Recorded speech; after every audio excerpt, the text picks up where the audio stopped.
Avec l'arrivée de la chaleur, les risques liés à la maladie de Lyme sont de retour dans les Laurentides. La quasi-totalité du territoire est concernée, comme l'explique le docteur Aimé Kazadi, spécialiste en médecine préventive à la direction de santé publique. Si vous regardez les cartes, par exemple, les cartes que nous produisent l'Institut national de santé publique, vous verrez que tous les Laurentides sont presque rouges. Il ne reste que certaines régions extrêmes un peu plus haut, où c'est des territoires d'ailleurs non organisés, il n'y a presque personne là-bas. Donc c'est tous les Laurentides, si je peux dire ainsi, qui sont considérés actuellement, là où le monde habite, là, comme des régions qui sont à risque maintenant. Pour le spécialiste, les changements climatiques favorisent la progression des tiques à pattes noires dans les Laurentides. Près de 60 cas de maladie de Lyme ont ainsi été recensés dans la région au cours des 2 derniers étés. Face à cette réalité, le docteur a rappelé quels étaient les gestes qui permettent de limiter les risques.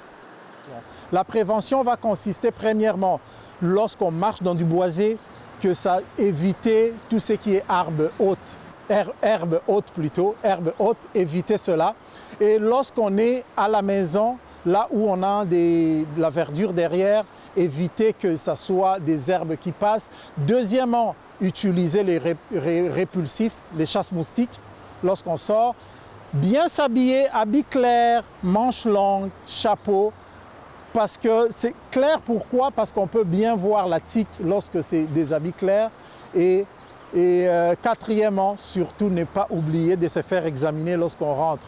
Un bon bain, regardez sur la peau s'il n'y a pas une tique qui s'accroche. Que ce soit à vélo ou en randonnée, Elliot Paquette profite régulièrement des nombreux sentiers de la région. Conscient des risques associés aux tiques, il explique miser sur la prévention avant et après chacune de ses sorties.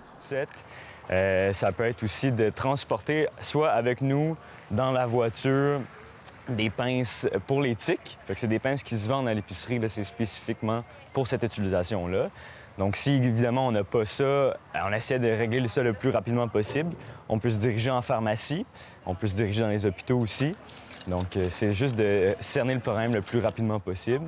Et puis évidemment, il y a aussi une protection qui va se faire suite à la randonnée, suite à la course à pied, suite au vélo.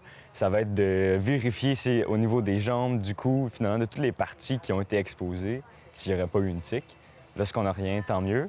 Et s'il y a quelque chose, il faut agir très rapidement.